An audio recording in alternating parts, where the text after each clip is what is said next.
School exam.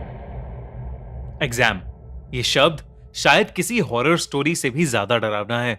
आज की कहानी भी इसी शब्द से जुड़ी है।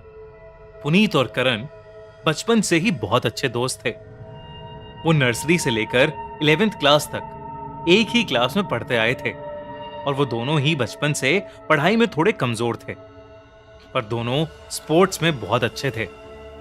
पुनीत स्कूल की फुटबॉल टीम का कैप्टन था और करण डिस्ट्रिक्ट बैडमिंटन चैंपियन था। टूर्नामेंट्स में बिजी रहने की वजह से दोनों को ही पढ़ाई करने का बहुत ही कम टाइम मिलता था। पूरा साल कैसे निकल गया उन्हें पता ही नहीं चला और अब उनके फाइनल एग्जाम्स शुरू होने में सिर्फ 10 दिन बचे थे। उन दोनों का उन एग्जाम्स में पास होना बहुत जरूरी था, क्योंकि अगर वो फेल होते तो उनके पेरेंट्स उनके सारे स्पोर्ट्स छुड़वा देते। पुनीत और करण पढ़ने की कोशिश भी कर रहे थे, लेकिन पढ़ाई में उनका मन ही नहीं लग रहा था। एग्जाम में फेल होने का डर उन्हें सताए जा रहा था। ऐसे ही करते करते 9 दिन और बीत गए और अब भी दोनों के बहुत ही बुरे हाल थे। अगली सुबह एग्जाम था और ना तो पुनीत और ना ही करण को कुछ भी आता था। तभी पुनीत के दिमाग में एक आइडिया आया। उसने करण से कहा कि उस आइडिया में बहुत रिस्क है, लेकिन अब बस वही तरकीब थी जो उन्हें कल के पेपर में पास करा सकती थी। उनके स्कूल प्रिंसिपल का बेटा योगेश पुनीत का बहुत अच्छा दोस्त था। उसने योगेश को रात को फोन करके उससे उसकी मम्मी की ऑफिस की चाबी मांगी। योगेश ने दोस्ती निभाते हुए अपने घर की बालकनी से चाबी नीचे फेंककर पुनीत और करण को स्कूल के प्रिंसिपल ऑफिस की चाबी दे दी। पुनीत और करण का प्लान बहुत सिंपल सा था। वो जानते थे कि एग्जाम से एक दिन पहले ही क्वेश्चन पेपर प्रिंसिपल ऑफिस में आ जाता था। उन्हें बस वही पेपर ढूंढकर उसके क्वेश्चंस कॉपी करके घर लाने थे, पर वो नहीं जानते थे कि उनका ये सीधा सा दिखने वाला प्लान उन्हें कितना उल्टा पड़ने वाला था। जैसे तैसे करके वो स्कूल की दीवार टाप कर स्कूल के अंदर घुस गए। रात के अंधेरे में स्कूल अपने आप में बहुत ही डरावना लग रहा था। वहां स्कूल गार्ड के अलावा और कोई भी नहीं था। वो स्कूल गार्ड से छुपते हुए प्रिंसिपल ऑफिस तक पहुंचे और पुनीत चाबी से लॉक को खोलने लगा कि तभी करण को अपनी गर्दन पर थोड़ी ठंडी हवा महसूस हुई। उसने अपने बाई तरफ देखा तो उसे ऐसा लगा कि जैसे कॉरिडोर के एंड में कोई खड़ा उन्हें देख रहा है। करण पुनीत को बुलाने के लिए मुड़ा, पर जब उन दोनों ने वहां पर देखा तो उस कॉरिडोर में कोई भी नहीं था। पुनीत ने करण की बात को नजरअंदाज किया और ऑफिस का ताला खोलकर वो दोनों तुरंत ऑफिस के अंदर घुस गए। वो दोनों ऑफिस में उस क्वेश्चन पेपर को ढूंढने में लग गए कि तभी उन दोनों के सामने कुछ ऐसा हुआ जिससे उन दोनों के होश उड़ गए। ऑफिस में रखी एक अलमारी का दरवाजा खुद ब खुद खुल गया। बाप रे बाप, कोई इतना कैसे गिर सकता है?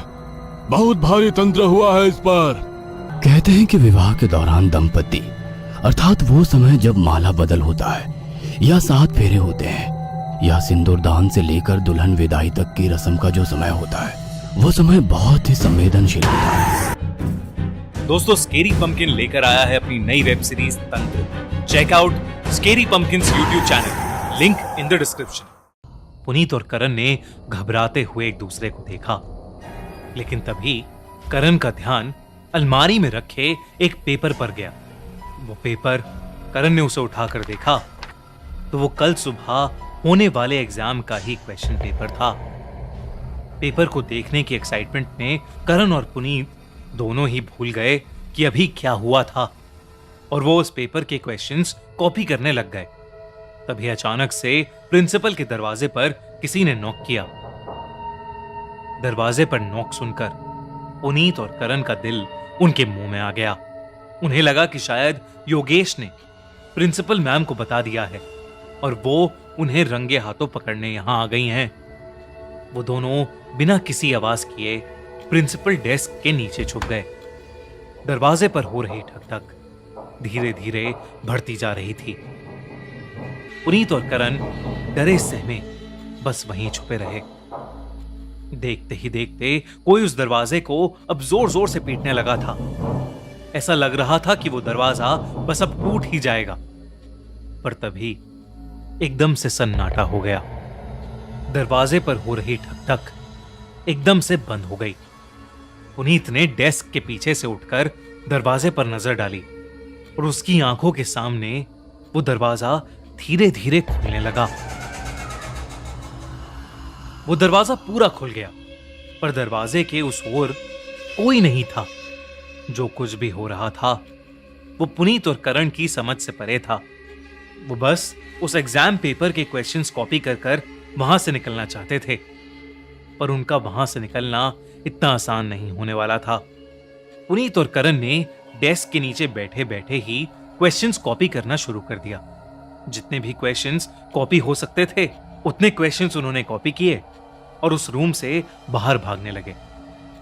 पर वो जैसे ही कमरे से निकलने लगे, उनका पैर कहीं अटका और दोनों ही मुंह के बल नीचे गिर गए। गिरने पर करण की नाक पर बहुत जोर से चोट लग गई और उसकी नाक से खून बहने लगा। वो झटका उसे इतनी जोर से लगा कि करण देखते देखते ही वहीं बेहोश हो गया। पुनीत करण को देख ही रहा था कि तभी उसे अपने पीछे कुछ महसूस हुआ। उसने जमीन पर लेटे लेटे ही अपनी गर्दन को घुमाया तो उसे अपने पास नीले सड़े हुए पैर दिखे। उन पैरों में पस पड़ी हुई थी और वो देखने में बहुत ही ज्यादा भयानक लग रहे थे।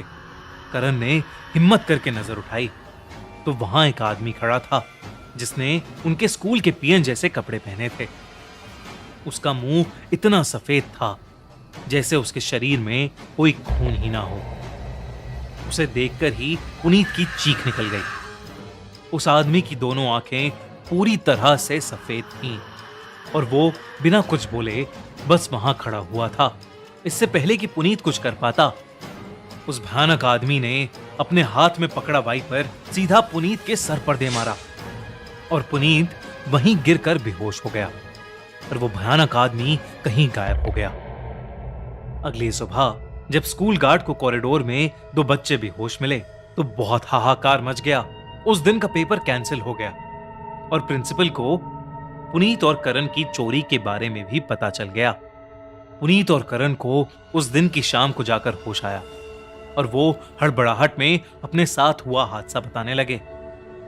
तभी उनके प्रिंसिपल ने उन्हें बीच में ही रोक दिया। उन्होंने कहा कि स्कूल में भूत प्रेत जैसा कुछ नहीं है। उनकी बात को काटकर प्रिंसिपल ने उनसे कहा कि उन्होंने जो किया है उसके लिए उन्हें सजा मिलेगी। पुनीत और करण को 11th क्लास रिपीट करने को कहा गया, पर पुनीत और करण उस रात को भूल नहीं पाते। उन्होंने सब लोगों को अपने साथ हुआ हादसा कई बार बताया, लेकिन सब सिर्फ उनका मजाक उड़ाते रहे। फिर एक दिन एक पुराने स्कूल के गार्ड ने उन्हें बताया कि करीब 20 साल पहले एक स्कूल पीएन की क्लासरूम में सफाई करते हुए मौत हो गई थी। उस गार्ड ने यह भी बताया कि अब उस क्लासरूम की जगह पर प्रिंसिपल का ऑफिस बन गया है। पर उस पीएन की मौत के बाद उस पीएन को कभी देखा नहीं गया और ना ही कोई भूतिया किस्सा उस गार्ड को कभी सुनने में आया। लेकिन उस गार्ड की बात को सुनकर पुनीत और करण की हालत खराब हो गई।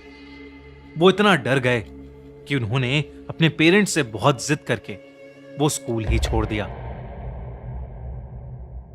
दोस्तों, आपको क्या लगता है, क्या पुनीत और करण को उनकी की हुई चोरी की सजा मिली?